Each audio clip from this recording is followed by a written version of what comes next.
So now do they face any type of criminal punishment here, any type of legal hurdles? Because the full House vote on the contempt resolutions, that has been canceled.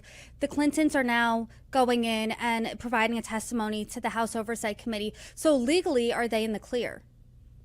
It looks like they are through negotiation. So it looks like their attorney said, okay, look, you got us. There's been missed appearances. And the last missed appearance in January was not cleared. Previously, there had been back and forth talking on both sides, and the House had agreed. They had relented to kind of postpone.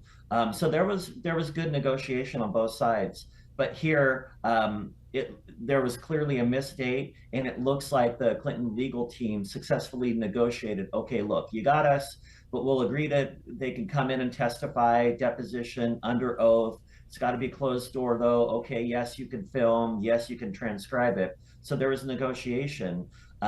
But they had to cave because they were looking at contempt of Congress that was bipartisan. So Democrats had voted against them, and I think that came as a surprise to the Clinton camp. The Clintons have both repeatedly said that they know nothing or knew nothing about Epstein's criminal activities. They wouldn't be able to provide any crucial information that would help this investigation move it further along. I'm curious because neither of them have any formal accusations against them as it relates to Jeffrey Epstein.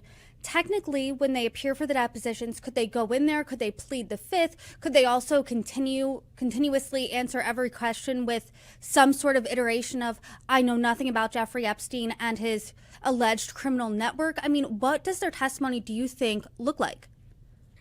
I think you raise an interesting point because I think even the biggest critics of the Clintons, nobody would deny that they're intelligent people. They're both very intelligent, and they both have law degrees. So I think that we will see a face down. It's very similar to what we saw maybe during the Iran-Contra hearings, where we had very aggressive lawyers on behalf of Oliver North that were fighting the committee, the whole time under oath. I think we'll see a big fight.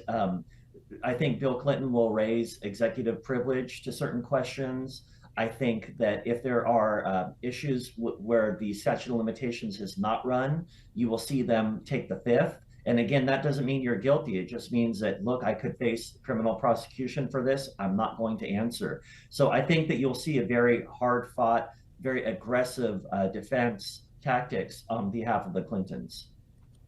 And like I just said, the Clintons have repeatedly denied wrongdoing here, and they aren't, like I said before, accused of any wrongdoing as it relates to Jeffrey Epstein.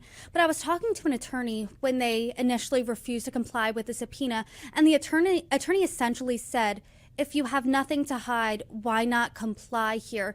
I mean, what's your take on that? Do you agree with that? I don't agree with that, but I'm a defense attorney, so I have hundreds and hundreds, if not thousands, of clients at this point that they were a good person. They talked to law enforcement. They were innocent, but because they spoke with law enforcement, that enabled the prosecution against them to go forward. So I say, as an American, you have a Fifth Amendment right. It doesn't mean that you're hiding anything. You have the right to refuse to comply with anything that possibly might get you in harm's way in terms of charges being brought against you. So when you're dealing with the government and the crushing weight that it has, and you have a tool like the Fifth Amendment, you use it.